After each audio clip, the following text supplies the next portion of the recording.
जीजा साली की डरावनी कहानी। आधी रात की दस्तक। बरसात की एक ठंडी रात थी। आसमान में काले बादल छाए हुए थे और बिजली लगातार चमक रही थी। राहुल अपनी पत्नी पूजा के साथ शहर में रहता था।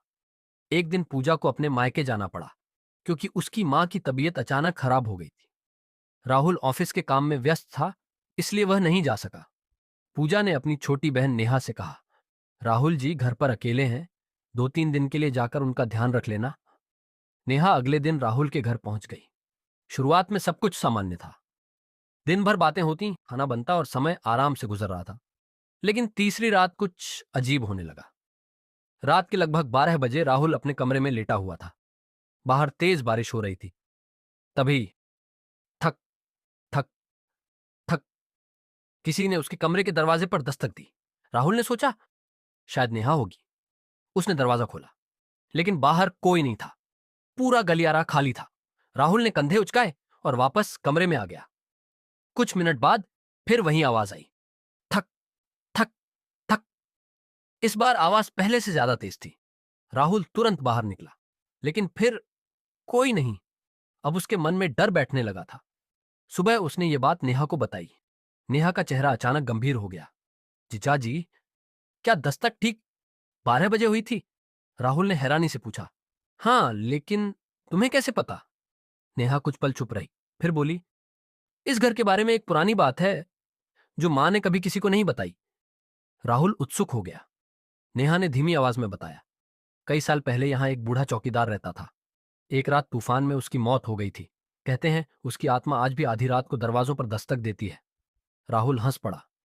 ये सब कहानियां से हैं, लेकिन नेहा के चेहरे पर कोई मुस्कान नहीं थी। उस रात दोनों ने तय किया कि 12 बजे तक जागेंगे।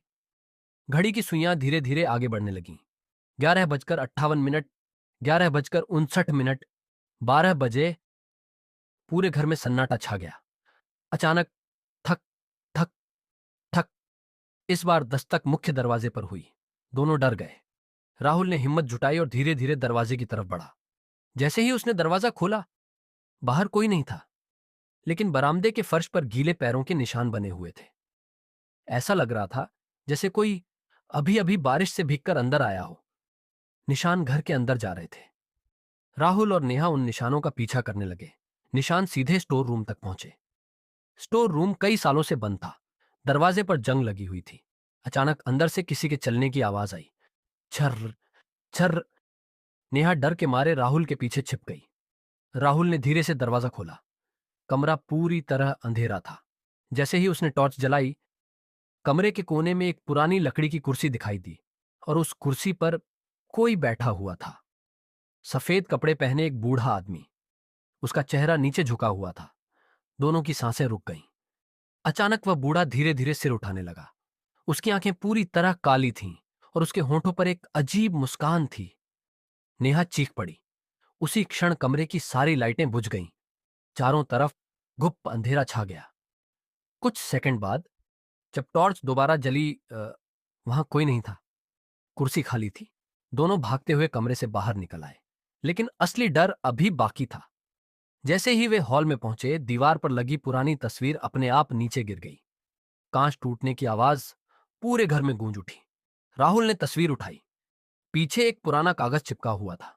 उस पर लिखा था, मुझे बाहर मत निकालना। दोनों के हाथ कांपने लगे। अचानक उन्हें याद आया कि स्टोर रूम की सफाई कुछ दिन पहले करवाई गई थी। शायद अनजाने में किसी पुरानी चीज को हटा दिया गया था। अगली सुबह उन्होंने घर के सबसे बुजुर्ग पड़ोसी से बात की।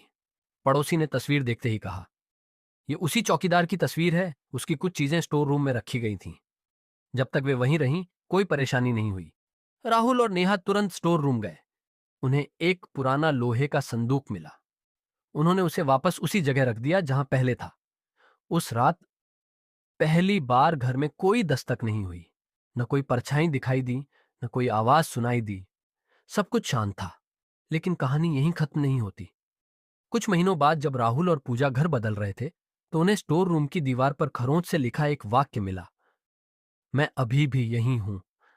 और कहते हैं, आज भी बरसात की रातों में उस पुराने घर से आधी रात को 3 दस्तकों की आवाज सुनाई देती है, थक थक।